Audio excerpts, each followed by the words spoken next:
Hola, soy Mayón y hoy, miércoles 13 de septiembre de 2023, os traemos un audio. En principio iba a ser para el señor Mancuentro, pero en realidad yo creo que es mejor para aquí, del señor Pifostio, donde nos explica alguien que usa la IA en su trabajo diario, por bueno, cuál es el estado del arte en este momento de la inteligencia artificial. Vamos a escucharlo porque es muy interesante. Este es un mensaje del señor Pifostio para el señor Mancuentro y sus oyentes.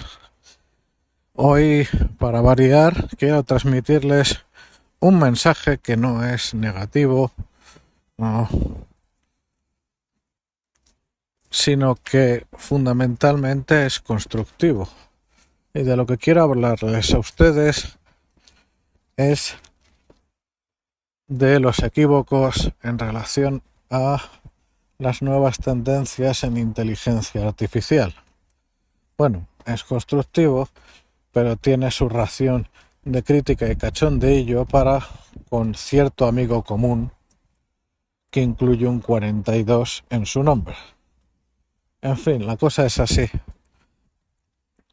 Yo mismo, mientras solo conocía GPT 3,5, estaba en el bando escéptico moderado.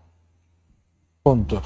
Cuando lo usé me sorprendió, pero la verdad es que en mi cabeza se quedó la imagen de un juguete interesante y nada más. Ha sido, por una parte, el uso primero de GPT-4 y luego de Anthropic, y el señor Mancuentro ha podido comprobar la diferencia entre la misma pregunta Anthropic respecto a Bard, lo que me ha hecho estallar la cabeza. Y no es que haya cambiado de bando, sino que he conocido lo que antes no conocía y tengo claridad suficiente sobre el asunto, claridad para tener claro de que estamos ante una revolución sin precedentes por completo. La cuestión es que, al igual que el iPhone, todavía hay gente que coge, también en el sentido argentino, los modelos de inteligencia artificial mal. Esto es, les hace preguntas. Los toma como una especie de chatbot glorificado, que además, si no da las respuestas correctas, pues nos entran las risas de la profecía autocumplida. Y, en fin, más allá de eso, no se detienen, en la mayor parte de los casos, por no dedicar el tiempo o la atención, que siempre es el bien más escaso y valioso, suficientes. Yo he de decirles que desde hace 6 meses aproximadamente estoy en una situación en la que me privo de media hora de sueño de medio al día, porque lo que antes hacía de leer artículos de otra cosa o fragmentos de un libro, ahora lo estoy dedicando a leer contenidos que se van produciendo diariamente sobre este tema. Lo primero que hay que entender, bajo mi punto de vista, es que estamos ante una relación completamente nueva y completamente inédita con la computación. Fundamentalmente, que damos el salto desde una computación determinista a una computación que no lo es. Pero más allá de eso, y también derivado de esa diferencia, que empleamos un lenguaje natural en vez de un lenguaje no natural, por medio, en muchas ocasiones, sobre todo a partir de cierto nivel elemental de sofisticación, de ciclos de interacción. Les voy a poner un caso perfectamente real. Escuché una parte de un podcast sobre un tema con el que tengo relación profesional. Tengo que acceder, con muchos de ustedes, a semejante cantidad de contenidos que literalmente no tenía tiempo para escuchar algo en inglés de más de una hora. Entonces lo que hice en primer lugar fue descargarlo primero, no explicaré cómo, ya sabrán perdonarme, y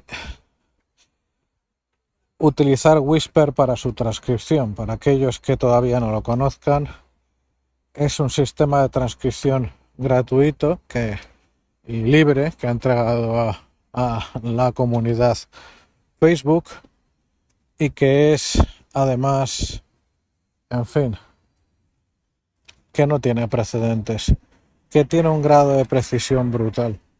Distinto es el tema de la diarización, que los plugins que hay para diarizar en este sentido siguen fallando a lo bestia, o al menos a mí me generan resultados que no son satisfactorios porque dejan parte de los textos sin transcribir. Entiendo que en 6 meses estará solucionado. Bueno, tengo transcrito el podcast y como ustedes soy capaz de leer mucho más rápido de lo que soy capaz de escuchar, incluso a 2x. Pero claro, no deja de ser una transcripción de algunas decenas de páginas que tampoco quería dedicar el tiempo a sabiendas de que es la transcripción de un discurso, con muchos dialogismos, con vueltas, vericuetos. Como les digo, el tiempo no me sobra. Entonces ahí es donde entra Anthropic y entonces lo que hago es generar el siguiente prompt. Para aquellos que se rían todavía del prompt engineering, les diré que tienen razón, que hay cancamusa en cantidades siderales, descomunales. Pero al lado de la cancamusa, de los vendemotos, hay gente que está haciendo cosas absolutamente demenciales que hacen que a algunos nos estalle en la cabeza todos los días. En algunos casos, sin una línea de código tal y como la hemos conocido. En otras, peor aún, entremezclando con distintos frameworks el código determinista convencional con prompts que en algunas ocasiones son autogenerados. En fin, mi prompt era algo así, no lo tengo delante, estoy dando un paseo, con lo cual no les puedo dar con precisión, pero básicamente es identidad, rol y misión.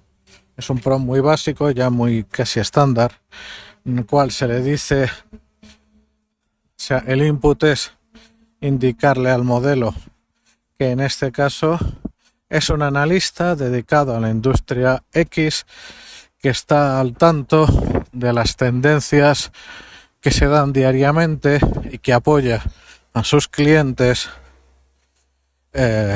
ofreciendo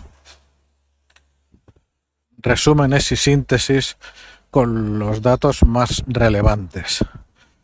Entonces le dije, esta es la transcripción de un podcast de 1 hora y 10 minutos, participan 3 personas y quiero que me saques los puntos de vista de esas 3 personas y sobre todo que me lo resumas en 10 temas, cada uno de ellos al menos con 3 subtemas y si puede ser más.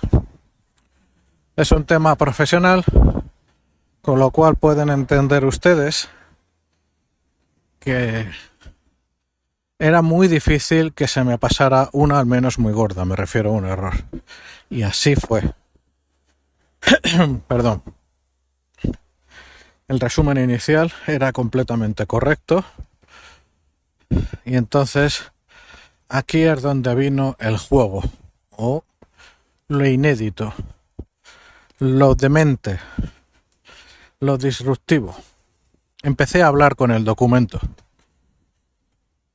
Le empecé a hacer preguntas. En primer lugar, las más obvias, que era para que me desarrollara algunos de los puntos que me había metido en el resumen. También sin problemas algo bastante predecible. Pero luego empecé a entrar en el detalle, a hacerle preguntas técnicas, no del resumen, sino que extrajera conclusiones. Y las extrajo a un nivel que yo no espero de un becario o de una persona sin experiencia, entendiendo muy bien lo que se decía. Y finalmente le pregunté por una ausencia. Había un dato que concretamente era la carencia que me confirmara que no se habían hecho menciones a piezas de software específicas y que me diera una interpretación del asunto. Dijo, efectivamente, no se han mencionado. Mi interpretación es esto, esto, esto y esto. Así se puede seguir hasta el infinito. Pero hay mucho más. Como ustedes saben, y si no, pues se lo digo yo ahora mismo, los grandes modelos de lenguaje tienen lo que conocemos como una ventana de contexto. Esto es, el tope máximo de tokens, que son casi como palabras, pero a veces se truncan las palabras o se emplean, también se marca como token, incluso algún signo de puntuación. Digo, el número máximo de token con el que puede operar a la vez. Eso, en fin, hasta ahora es lo que hay. Yo creo que en los próximos 2 años no me atrevo a ir más allá. Se aumentará, pero no ad infinitum, porque el consumo de energía, de memoria y de procesamiento no va a crecer de forma lineal y llegaremos a un tope. Ahora estamos en 100.000 tokens, lo que es lo mismo un libro chiquito para Cloud 2, de Anthropic. Yo creo que en 6 meses habremos llegado, por decir algo, al 250.000 de los grandes, me refiero de los modelos más grandes, al 250.000 de tokens, y que quizás nos estabilicemos en 2 años en torno al 1.000.000. No creo que ocurra más, porque además es irrelevante, fíjense. De lo que les estoy hablando es para usar el modelo, digámoslo, en crudo, por sí mismo, sin nada más. Tiene la limitación de la ventana de contexto que les acabo de comentar. Pues bien, lo explosivo, lo que no lleva ni un año siquiera, los frameworks de cadena, lo que ofrecen es una serie de recursos adicionales desde la memoria intermedia de la conversación, cuando se hace más grande que la ventana de contexto, hasta la ampliación de la memoria mediante una base de datos vectorial. Y ahí es cuando la cuestión directamente revienta. ¿Por qué? Pues fíjense,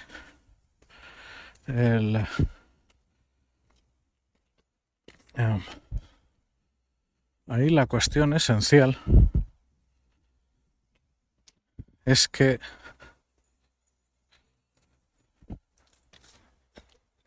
cuando superamos la ventana de contexto, lo que podemos hacer con un framework como LangChain, por ejemplo, que está siendo últimamente ganando mucha popularidad,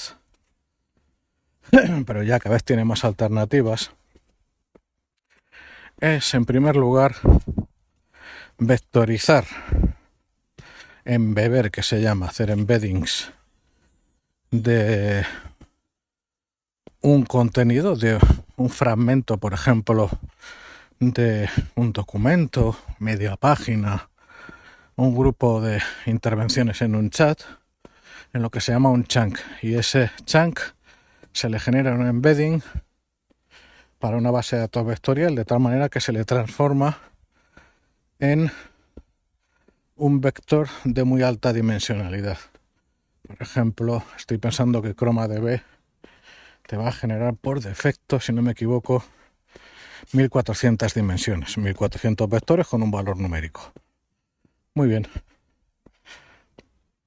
Una vez que en un modelo muy sencillo de consulta documental yo tengo N documentos de la compañía o cosas muy locas, por ejemplo, una gran base de código y de documentación en GitHub. Pues cuando yo le hago una consulta, pero consulta no del estilo de búscame un documento, sino de dame las respuestas a esta duda, lo que hace el modelo de lenguaje es generar una búsqueda, no el modelo en sí, sino el framework, una búsqueda semántica. Lo que se hace es devolver de entre los miles, decenas de miles o lo que fuera de chunks indexados en la base de datos vectorial, aquellos cuya proximidad vectorial es mayor. ¿De acuerdo? Entonces, lo que hace el sistema es devolver un documento de un tamaño adecuado a una parte de la ventana de contexto, del tamaño más adecuado, con los contenidos más adecuados posibles, y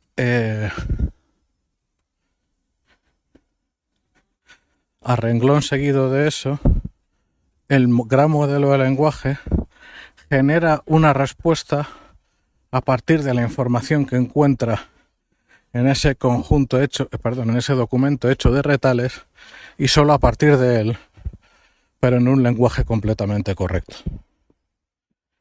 ¿Qué les he explicado?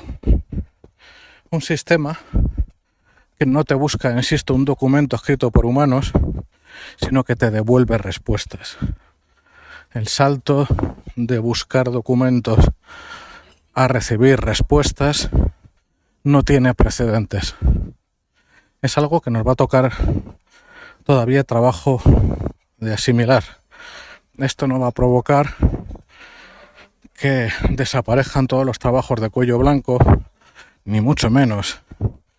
Y eso sí, para aquellos que suban antes al carro, antes obtendrán las ventajas de lo que es básicamente una capa de Superman.